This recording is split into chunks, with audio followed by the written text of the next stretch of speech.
let us apply the same principle to a fixed fluid element.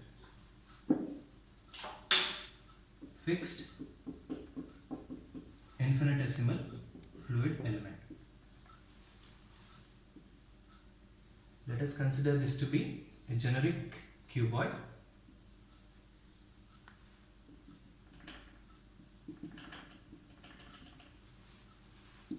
This is the x direction, this is the y direction, and z is perpendicular to the plane of the board.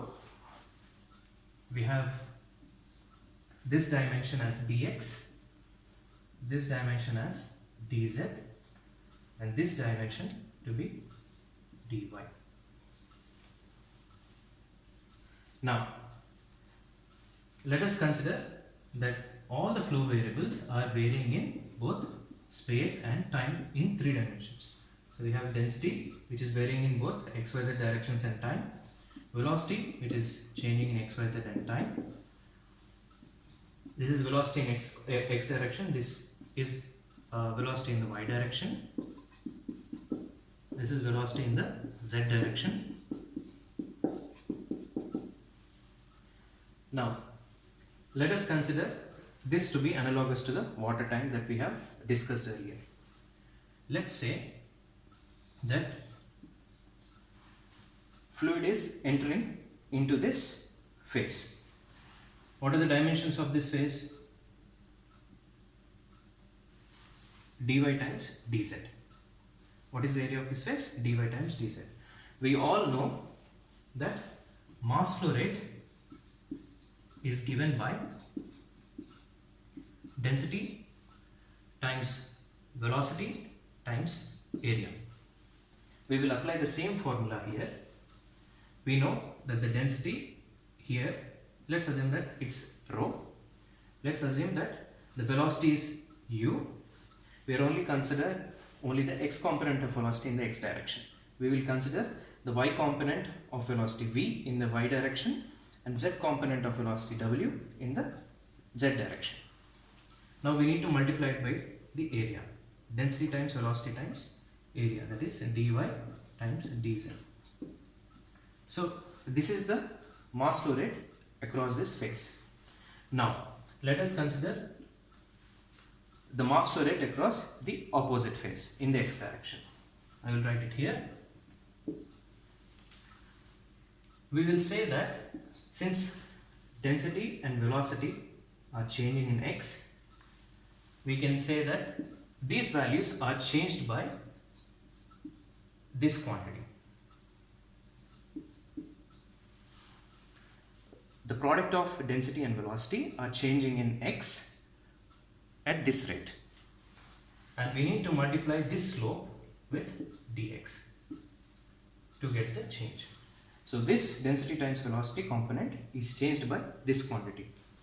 This is the new density times velocity component. We need to multiply it again with the area of the phase, that is dy dz.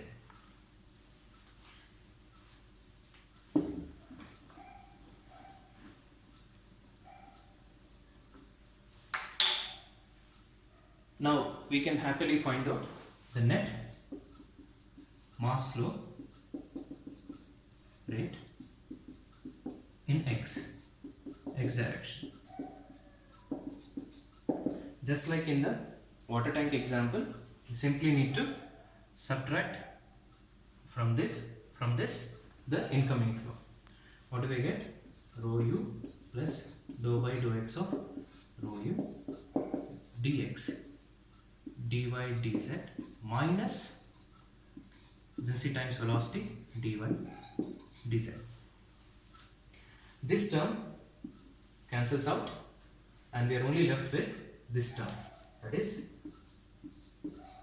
the change in density times velocity product in the x direction multiplied by the volume of the fluid element.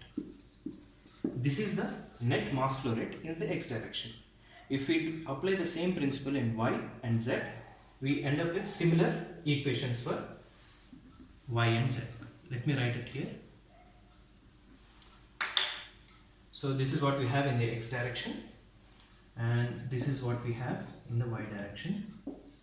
In y we have the v, that is y component of velocity,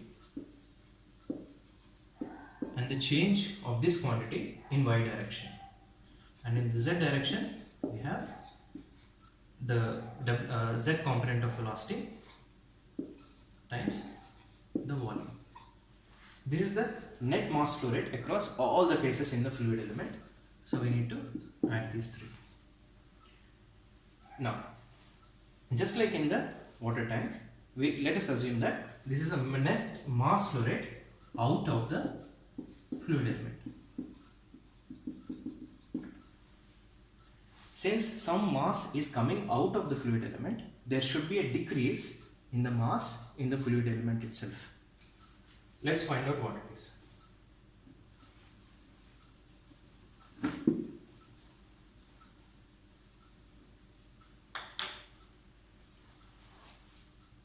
So we need to find out the mass flow rate in the fluid element. Since we are saying that there is net flow, outflow out of the fluid element, this mass flow rate will be a decrease. Decrease in the mass flow rate. So this decrease can be represented by a minus symbol. What is the mass in the fluid element? Density times volume. And what is the mass flow rate? Dou by dou t. Why did we get dou? Because we are considering the fluid element to be fixed. Since we are considering the fluid element to be fixed, we get the local derivative, that is the partial derivative directly. We are not getting the total derivative.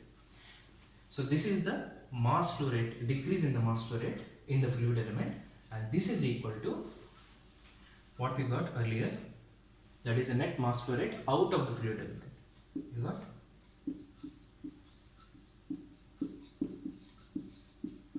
I am just taking the volume of the fluid element outside.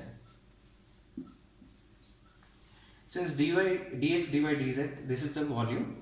The volume is constant. We can happily cancel these parts. And finally, we end up with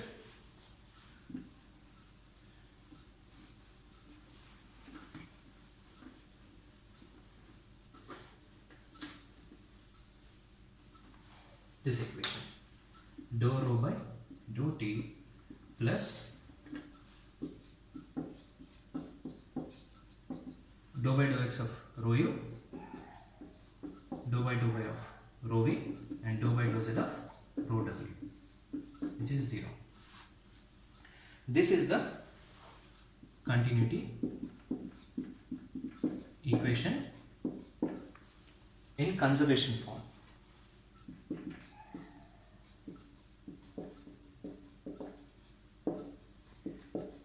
We get the conservation form when we apply the law of conservation to fixed fluid element. If we apply it to moving fluid element, we end up with the non-conservation form. How do you figure out? The density and velocity here are coupled together. That is what indicates that this is a conservative form. When we go into the second chapter and when we are looking at the Taylor series, we can simply apply a Taylor series and we will see something called as telescoping effect of this conservation form. We'll discuss it later on. This quantity can be written in terms of the divergence of velocity, divergence operator. We know that del dot f is dou f by dou x plus dou f by dou y, sorry, x component, y component, and the z component.